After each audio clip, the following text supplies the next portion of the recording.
안녕하세요. 빚쟁이들에게 테러는 없다. 정말 확실한 얘기입니다. 확실한 얘기고 정말 정신 바짝 차리고 살아야 된다는 말씀을 드리고 싶은 거죠. 영끌족들을 위한 테러 확보 필요하다. 과연요? 누가 테러를 만들어 주겠습니까? 테러 만들어 주지 않습니다. 2012년, 14년 하우스푸어가 있었습니다. 하우스푸어 집을 가지고 있지만 빈곤층에 속하는 사람이었습니다. 집값이 오를 때 저금리에 과도한 대출로 집을 마련했으나 금리 인상과 집값 하락으로 큰 손해를 보았기 때문에 구매력이 떨어져 있는 사람, 사실상 정상적인 생활을 못하는 사람을 네이버 국어사전에서는 하우스푸어라고 얘기합니다. 한동안 쓰지 않았던 하우스푸어라고 하는 단어가 최근에 다시 나오고 있습니다. 그런데 그 사전적 의미만 풀어보더라도 지금의 경제 상황하고 시장 상황하고 유사하게 흘러간다는 걸 잘 알 수 있습니다. 앞으로 어떻게 되겠습니까? 앞으로 지금의 정부는 물가를 잡는 게 최우선이다라고 얘기합니다. 금리 올리는 게 어쩔 수 없이 더욱더 강해진다라고 봐야 되는 거죠. 2021년 8월 딱 작년 이맘때죠. 기준금리가 0.75였습니다. 지금 어떻습니까? 2.25입니다. 사실상 3배 올랐습니다. 3배. 저금리에서 3배 올랐다. 뭐 워낙 금리가 낮았기 때문에 그 3배라는 느낌이 덜하겠지만 실제로 이자를 50만원 내는 사람이 150만원 낸다라고 보면 맞는 거죠. 100만원 내는 사람이 300만원 본다. 이렇게 생각하면 너무 극단적인 걸까요? 아니죠. 실제로 이 얘기가 어느 정도는 맞다라는 거죠. 100% 일치하지는 않겠지만 뭐 시중금리가 대출금리가 2% 초반이었던 사람이 지금 뭐 4% 후반대 거의 5%에 가깝게 내면 어떻게 됩니까? 실제로 뭐 2배 반, 2.5배 되는 거죠. 상상을 초월하는 거죠. 근데 소비자 물가 지수는요. 소비자 물가 지수는 뭐 올해 한 3월 정도만 해도 소비자 물가 지수가 한 4% 정도 됐단 말이에요. 4% 심상치 않다고 얘기했어요. 근데 2022년 7월 달에 얼마였습니까? 6%가 넘었죠. 꽤나 어려웠던 거죠. 쉽지 않았다라는 거죠. 이게 현실입니다. 어떤 식으로든 우리가 절대로 쉽지 않은 상황들을 다 견디고 뭐 움직여야 되는 거죠. 물론 물가가 오르는 건 한국만의 상황은 아닙니다. 세계적인 물가 불안이 점점 더 심해지고 있는 거죠. 우리가 지금 현재 맞이하고 있는 상황은 더 이상 이제 저금리 시대는 갔다라고 보는 게 맞죠. 저금리 시대가 가고 중금리 시대가 계속 오고 있죠. 금융권들은 어떤 움직임을 보이고 있습니까?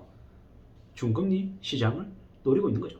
지금은 대거 사람들에게 대출을 자기네 쪽으로 이렇게 많이 끌어들이려고 하고 있는 상황입니다. 근데 그게 어떻게 바뀝니까?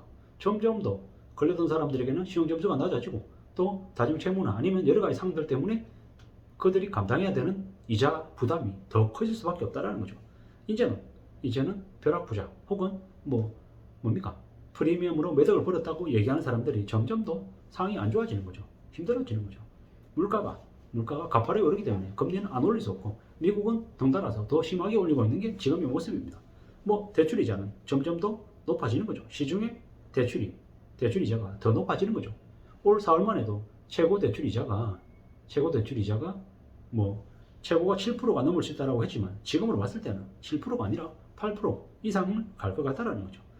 지난 몇 년 동안 연끌 쪽이다 빚 쪽이다 빚을 이용해 가지고 큰 돈을 버는 것처럼 많이 얘기했지만 실제로 크게 번 사람이 몇이나 되는지는 확인해 볼 문제라는 거죠.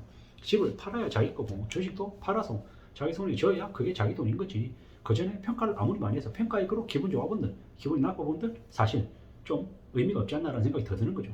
힘들고 이렇게 어려운 상황을 우리가 이제 맞이하게 되는데 겪게 되는데 점점 더 쉽지 않고 만만하지 않다라는 생각들을 더 많이 하게 됩니다. 결국 우리는 이 힘들고 어려운 현실을 극복하고 견디고 해야 되는데 그냥 견딜 수 있는가 아닌가를 또 잘 따져볼 필요가 있는 거죠.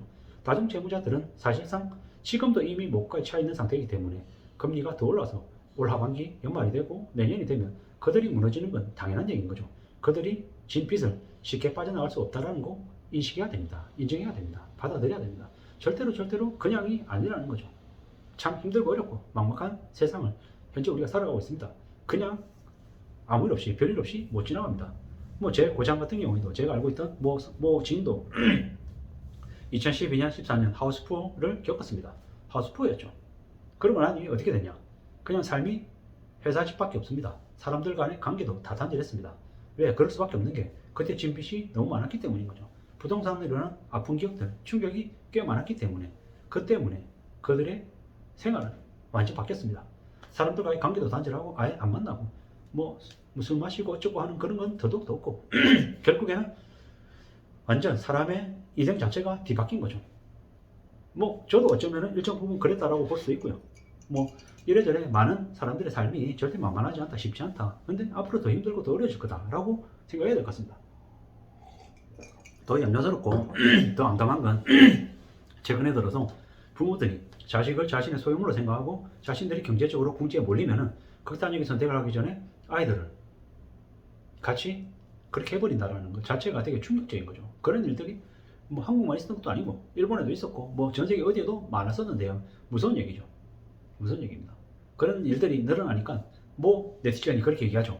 대한민국이라고 하는 나라가 아무리 뭐 당신들이 보기에는 우스워 보이고 막 엉망인 것처럼 보여도 절대로 그렇게 하면 안 된다. 아이 하나 먹고 살게 하는데 내버려둘 대한민국은 아니다. 이런 얘기를 하더라고요. 그 말이 맞을 수도 있고 틀릴 수도 있는데 참 그래도 이 세상이 아직까지는 그래도 약자들에게 챙겨주려고 하는 그런 마음 분명히 있는 것 같다라는 생각은 저도 더 드는 거죠. 그리고 함부로 절대로 빚을 내서는 안 되겠다는 생각도 더 많이 합니다. 왜? 다중채무자가 무려 450만 명이라고 하는데요. 그 450만 명이 얼마나 크냐라는 거죠. 충격인 거죠. 충격입니다. 그런 일들이 많아지면 안 된다라는 거죠. 지금 뭐 월급 빼고는 다른 게 전부 다 오르고 있는 상황인데 물가가 상승률이 4%가 아니라 무려 지금 6%가 넘어가는데 금리 인상이 더 안 될 수 없는 거죠.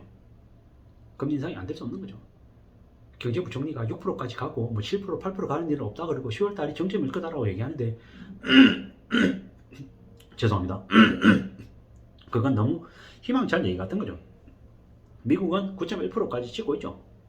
미국이 9.1%까지 찍고 있다고 하는데 실제로는 좀 더 상상을 초월할 정도로 더 암울하다고 합니다. 미국에 서너 명이 가서 이렇게 식당 가서 밥 먹으면 그냥 밥값 10만 원 나온대요. 믿기지 않는 얘기지만 그런 이제 댓글들 네티즌들의 댓글이 그렇게 나오더라고요. 우리 같은 경우에도 마찬가지죠. 요즘에는 강남에 가서 밥 한 끼 먹으면 그냥 12,000원, 13,000원입니다. 되게 싼 게. 뭐 소주값, 맥주값 6,000원이고. 에이 설마 그러겠나 그러는데 실제로 그러합니다. 이게 현실인 거죠.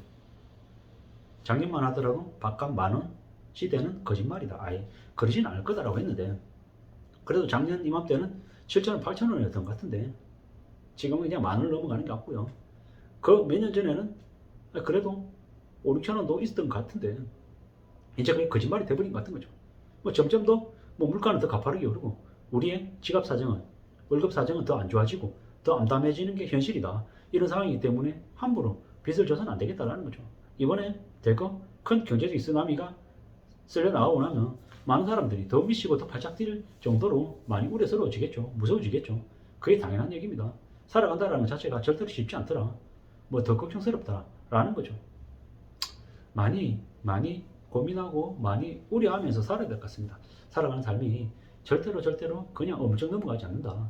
특히나 빚을 지면은 빚쟁이들은 채권자들이 절대로 가만히 놔두지 않는다라는 거죠. 죽을 때까지 끝까지 따라다니면서 빚을 갚게 만든다라는 거죠.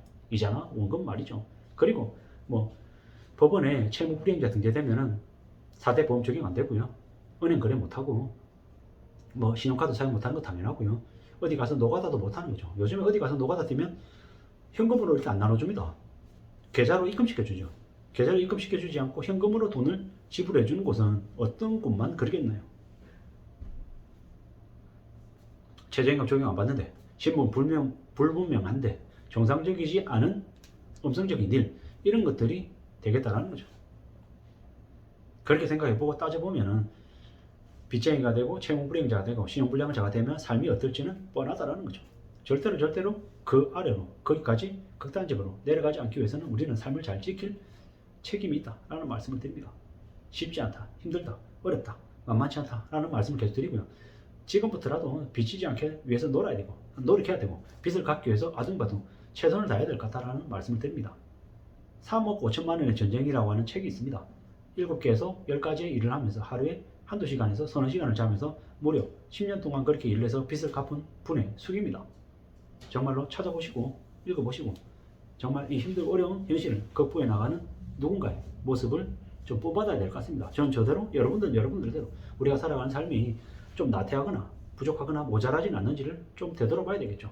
그래야지 삶을 조금이라도 더 낫게 헤쳐나가지 않겠냐라는 마음을 먹어봅니다. 그죠? 우리가 좀 더 건강하게 안전하게 잘 살아가기 위해서는 우리가 주어져 있는 자리에서 좀 더 열심히 조금 더 땀을 흘리는 걸 당연하게 생각하면 좋을 것 같습니다. 항상 모자란 영상을 시청해 주시고 관심을 가해줘서 정말 감사드립니다. 이 영상을 들어주시고 또 댓글로 응원해 주시고 지역에 계시는 분들이 있어서 제가 또 이렇게 잘 살아가고 있는 것 같습니다. 고맙습니다. 감사합니다.